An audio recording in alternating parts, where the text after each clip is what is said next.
ખેડૂતોને જે રીતે કોંગ્રેસ ભ્રમિત કરવાનું કામ કરે છે એ વાસ્તવમાં ગુજરાતમાં પોતાની જમીન શોધવાનું કામ કોંગ્રેસ કરે છે।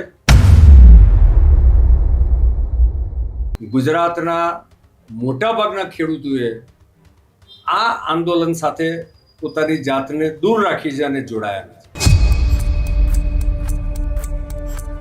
ખેડૂતોના નામે રાજનીતિ કરતી કોંગ્રેસ આવી વાત એ ડોક્ટર અનિલ પટેલે કરી છે। ખેડૂતોના નામે પોતાના સ્વાર્થ માટે રાજકીય રોટલા શેકવાનું બંધ કરી દેવું જોઈએ, આવું નિવેદન અનિલ પટેલે આપ્યું છે। હજુ સુધી તમે અમારી ચેનલને સબસ્ક્રાઇબ નથી કરી તો અત્યારે જ ન્યૂઝરૂમ ગુજરાતને સબસ્ક્રાઇબ કરો, ફેસબુક અને ઇન્સ્ટાગ્રામ પર ફોલો કરો।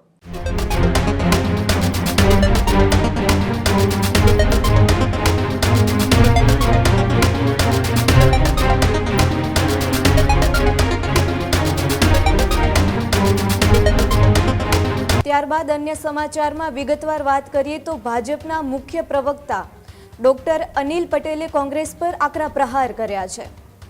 ખેડૂતોના નામે રાજનીતિ કરતી કોંગ્રેસ આવી વાત એ ડોક્ટર અનિલ પટેલે કરી છે।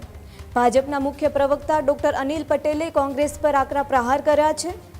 ખેડૂતોના નામે પોતાના સ્વાર્થ માટે રાજકીય રોટલા શેકવાનું બંધ કરી દેવું જોઈએ, આવું નિવેદન અનિલ પટેલે આપ્યું છે।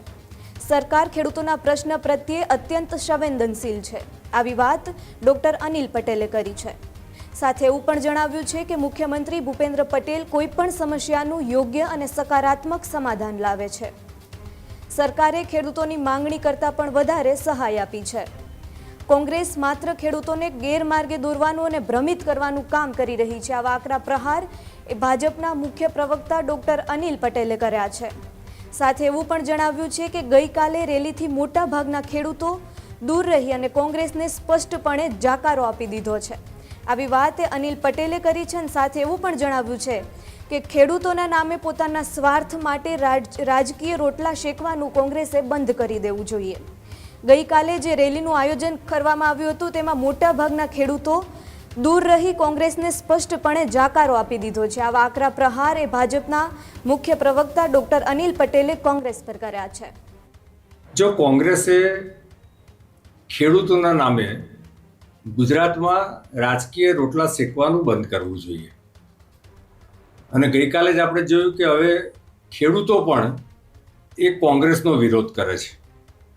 સવાલ કોંગ્રેસ અથવા તો બીજી પાર્ટી કોણ કોની બી ને કોણ કોની સી છે એ લોકોએ નક્કી કરવાનું છે, પરંતુ ગુજરાતમાં માનનીય મુખ્યમંત્રી શ્રી ભૂપેન્દ્રભાઈ અને એમની સરકાર એ ખેડૂતો માટે ખૂબ જ સંવેદનશીલ છે અને ભૂપેન્દ્રભાઈ કોઈ પણ સમસ્યા હોય એનું સમાધાન એ શોધી લાવે છે અને ખેડૂતો માટે વ્યક્તિગત રીતે આપણે જોયું છે કે એમની લાગણી હકારાત્મક છે।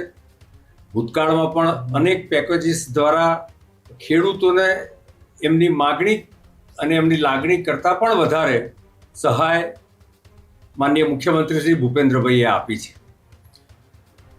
ખેડૂતોને જે રીતે કોંગ્રેસ ભ્રમિત કરવાનું કામ કરે છે એ વાસ્તવમાં ગુજરાતમાં પોતાની જમીન શોધવાનું કામ કોંગ્રેસ કરે છે, પરંતુ ગઈકાલે પણ આ કોંગ્રેસ પ્રેરિત અને કિસાન કોંગ્રેસ પ્રેરિત આંદોલનને ખેડૂતોએ જાકારો આપ્યો છે। ગુજરાતના મોટાભાગના ખેડૂતોએ આ આંદોલન સાથે પોતાની જાતને દૂર રાખી છે અને જોડાયા નથી। હજુ સુધી તમે અમારી ચેનલને સબસ્ક્રાઇબ નથી કરી તો અત્યારે જ ન્યૂઝરૂમ ગુજરાતને સબસ્ક્રાઇબ કરો, ફેસબુક અને ઇન્સ્ટાગ્રામ પર ફોલો કરો।